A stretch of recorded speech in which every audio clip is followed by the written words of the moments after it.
যদি আপনি প্রাথমিক শিক্ষক নিয়োগের ইন্টারভিউতে আবেদন করে থাকেন অথবা এসএলএসটিতে আপনি রয়েছেন বা আপার প্রাইমারিতে রয়েছেন অথবা এসএসসি গ্রুপ সি গ্রুপ ডির পরীক্ষা দিয়ে রয়েছেন, তাহলে ভিডিওটি অবশ্যই আপনার জন্য। কেন?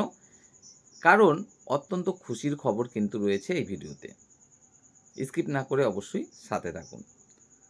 বিগত একটা ভিডিওতেই কিন্তু আমি জানিয়েছি এসএসসির গ্রুপ সি গ্রুপ ডিতে যারা পরীক্ষা দিয়েছেন তাদের রেজাল্ট এই চলতি মাসেই কিন্তু আসতে চলেছে। না, এসএসসির সভাপতি বা প্রাথমিক শিক্ষা পর্ষদের সভাপতির সাথে ডাইরেক্ট কোনো যোগাযোগ নেই। তারপরেও বিভিন্ন জায়গা থেকে টুকিটাকি খবরাখবর অবশ্যই রাখার চেষ্টা করি এবং সেই সূত্র ধরেই কিন্তু আপনাদেরকে জানাতে চাইছি যে প্রত্যেকটা নিয়োগ যেগুলো উল্লেখ করলাম, primary, upper primary, SLST, SSC group C group D, প্রত্যেকটা নিয়োগই কিন্তু দ্রুততার সাথে কমপ্লিট হতে চলেছে। আর তাছাড়া আপনারাও একটা বিষয় যদি একটু খেয়াল করেন তাহলে খুব সহজেই কিন্তু বুঝতে পারবেন এই যে নিয়োগগুলো সেগুলো সত্যিই খুবই দ্রুততার সাথে কমপ্লিট হতে চলেছে। কিভাবে? এই যে শিক্ষকদের বদলি, সেই শিক্ষকদের বদলিটা ১ বছর ২ বছর নয়, ৪ বছর ধরে কিন্তু বন্ধ করে রাখা হয়েছিল। কিসের জন্য? বিভিন্ন রকম নিয়োগের অজুহাত দেখিয়ে।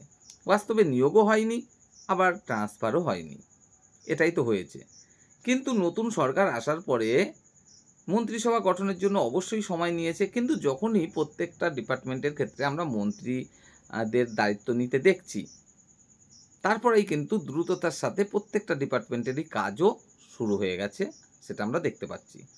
আর বিশেষ করে শিক্ষার ক্ষেত্রে যদি বলি, তাহলে এই যে বদলির ব্যাপারটা, এটা কিন্তু নতুন সরকারের নতুন মন্ত্রী দায়িত্ব গ্রহণের পরে শুরু হয়ে গেল। শুধু তাই নয়, প্রাথমিক শিক্ষক হিসাবে যারা ২ বছর আগে নিয়োগটা পেয়েছেন ২০২২ সালে, নিয়োগের ক্ষেত্রে ২০২৪ সালে নিয়োগটা পেয়েছেন, অর্থাৎ ২০২২ সালের নিয়োগের যে ব্যাপারটা শুরু হয়েছিল, যেটা থেকে ২০২৪ সালে নিয়োগটা কমপ্লিট হয়েছে, তাদেরও কনফার্মেশন লেটার কিন্তু অবশেষে আজ দিয়ে দিল। অর্থাৎ শিক্ষার ক্ষেত্রে, শিক্ষকদের ক্ষেত্রে যে কাজগুলো বাকি ছিল সেগুলো কিন্তু খুবই দ্রুততার সাথে শুরু করে দিয়েছে নতুন মন্ত্রীরা দায়িত্ব গ্রহণের পরেই।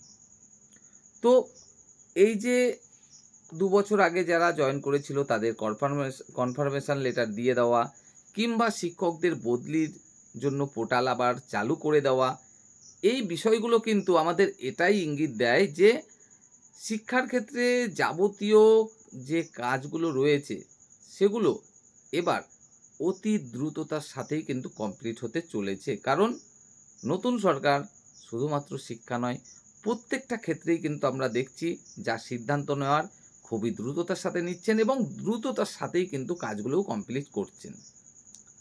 তাই আপনারা প্রত্যেকেই এটুকু আশা রাখতে পারেন যে আপনার নিয়োগ সেটা প্রাইমারিতে হোক বা আপার প্রাইমারিতে হোক, এসএলএসটিতে হোক, এসএসসি গ্রুপ সি বা গ্রুপ ডিতে হোক, যেখানেই আপনি আবেদন করেছেন না কেন এবং আপনাদের নিয়োগটা যতদূর পর্যন্ত গিয়ে আটকে আছে না কেন, বাকি যে প্রক্রিয়াটা সেটা কিন্তু অতি দ্রুততার সাথে 100% নিশ্চিতভাবে কমপ্লিট হতে চলেছে এবং আপনারা অবশ্যই আশা রাখতে পারেন যে ২০২৬ সালেই এই প্রক্রিয়াগুলো কমপ্লিট হতে চলেছে, অর্থাৎ ২০২৬ সালের মধ্যেই আপনি চাকরিটা পেতে চলেছেন।